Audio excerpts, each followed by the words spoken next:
At yung reverse gagawin rin namin. So he liked the idea. Right after that, and normally hindi kayo mag-agree na wala pang staff work. Wala pa yung pinag-agreehan ng mga ministers nyo. Pero right after the bilateral, siguro within 5 to 10 minutes, ina-announce niya in a press conference. So, because we were na siya, pwede ka lumakdaw na ganun at nakinabang na yung kababayan natin. Na-kidnap sa Yemen, kung di ako nagkakamali. Wala tayong poste sa Yemen. Sila unang tumulong.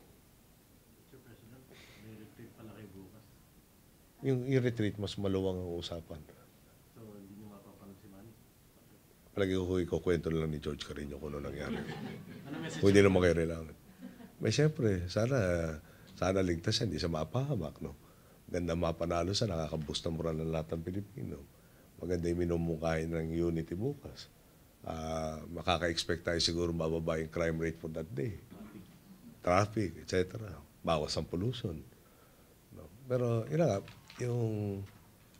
kasi pag nakita ko naman si Manny, sabi ko sa kanya, pare, at some point, isipin mo rin magretiro ka. Huwag naman yung, di ba? Parang walang katapusan na, may damage rin naman dyan sa katawan mo, maski pa paano rami ka na nagawa para sa bayan. Tumatango lang naman siya. Pero yun ang point, siguro ang emphasis lang doon, dapat hindi tayo naghahanap ng isang tao, isang Superman na kakarga sa atin lahat. Dapat tayo kumakarga sa atin sarili. Pero pag gano'n nga, may isang hero, parang bahala ka na. Hindi naman tama yun. So I guess that's the essence. Hindi dapat i-feel ni Manny na cargo niya lahat to para ma-high moral yung Pilipino. Hindi, may nagtanong. Napakarami naman ang conclusion mo doon. I'm empowered kasi to, di ba, to reorganize the executive to a large degree at any given time. Number one. Number two, tinanong ako, cabinet revamp, sino papalit ako? Ganun. Sabi ko, I'm happy with the cabinet. So why should there be a revamp? Sa acting, malagay ko, ipapasok ko na ng permanent. We just have to, there are two who are still in an acting capacity. But I have to talk to others who were expected to get one of those two portfolios. Kayo naman. Hindi ko man nakakausap yung tao. Gusto nyo una kayo. parang yung ano naman yata doon yung good conduct and right manners. Kausapin ko naman muna yung umaasa. Basta hintayin na lang natin makausap kung dapat ko kausapin. Nagkakaroon ng tinatawag na leveling of expectations to precisely define the role. Pero yun na nga, nakita naman yung isang sample yung sa araw, di ba? That was just one topic. And every hour of that day, actually every 30 minutes, ibang topic. Sometimes as hard, sometimes harder, sometimes not as hard. Pero bihira yung not as hard. No? Ano ba ito? Last day natin, we were talking about informal settlers, isang part. Ang pinakamaganda dun, merong investor na bago sa telecommunications. 4 billion ang pinasok na investor. That was the end. Hintayin na yung announce nila. Baka naman magkamali pa ako sa disclosures na kailangan gawin sa stock market, dito, yung sa atin at saka yung sa kanila, foreign investor.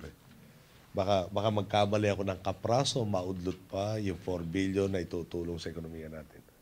Yeah, Mr. President, I'm going to high moral. There are several actually of the big businesses who are already in the Philippines and there are others who are coming in. Pero yun nga, until kasi nung nandito kami last, nag-ayala kami, tapos lahat naman sila interested, papasok, tinitingnan yung private-public partnership program natin. Pero wala man doon sa private-public partnership ang ini-envision nila. Meron nag-isip ng theme park na major. But again, may kasabihan tayo baka maudlot. No? At saka simula nag-umpisa ako sa public service. Nung congressman ako, pag hindi mo tangan raw yung saro, huwag ka muna makakaparating na yung classroom. No? Bago ko natutunan yun, may nagturo sa amin na may mga computers sa DepEd.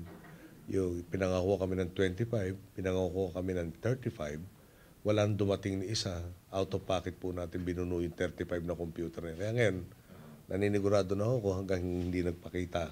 Dumating sa Maynila at nagpakita ng kontrata. So meron na po tayong strategic framework. Marami na ako talagang ilang groups na ako sa namin. medyo substantial and all of the biggest groups in Indonesia. Meron na nandun, pero may mga darating pa. Okay, last talk. Mr. President, maybe asking your stand orange book. Kung pwede, ibang question na lang. Sir, anong position There's no ni change. Basta there's no change sa responsible parenthood. Exactly the same from the campaign to now. Hindi pa ako sigurado kung ano yung exact title. But it will be something to that effect. Sir, wag naman keep knowledge. No, but basically, he is somebody who can, yung, kunyari, I meet with a certain group, di ba? And unfortunately, there are so many groups claiming my time. So if there is need to have a more in-depth dialogue with them, no, Mar will be in that position to do so. In turn, he can do also, di ba, parang coordinate with all the necessary agencies para pagdating sa akin, the decision point na lang. Wala nang multiple meetings. Bakit naman tayo kailangan ma-focus sa title ng tao? With the portfolio. Alam mo, next time na puwet ka, Joyce, ako naman magtatanong sa'yo para fair lang. Aman. Pero definitely, hindi na magkakabinet. Bakit, it's something, yung parang, again, no?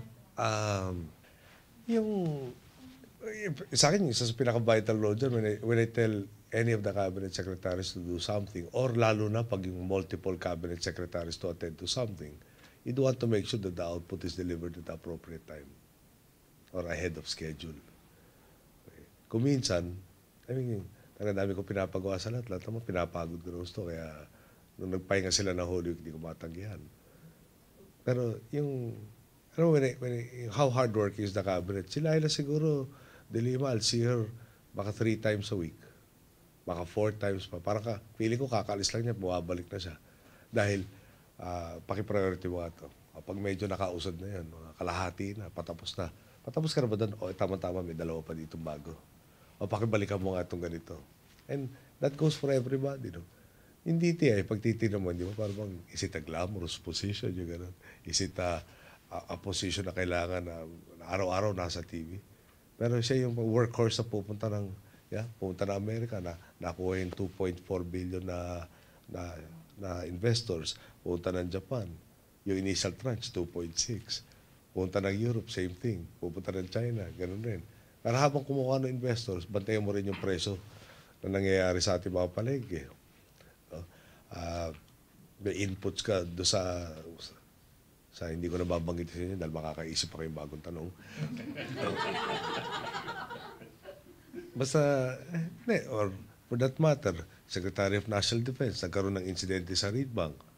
Ngayon, mamayang hapon, pakitingnan mo nga yung requirements ng housing ng AFP.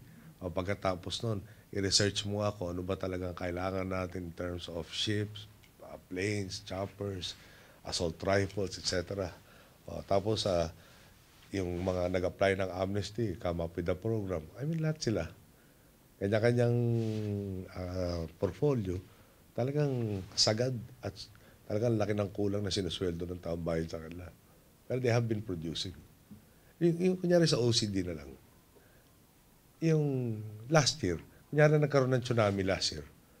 Okay. Kaya di ba tatakbo kasi bilis raw na 747. 747 to Japan from Manila, 4 hours. Di nangyari earthquake, bago natin nalaman, tumakbo na yung oras, 30 minutes to 1 hour, bago nalaman yung maski modicum of details. Tatawag ko sa Maynila, i-disseminate mo na, yung buong eastern coastline natin in danger. Ilikas lahat ng mga tao dyan.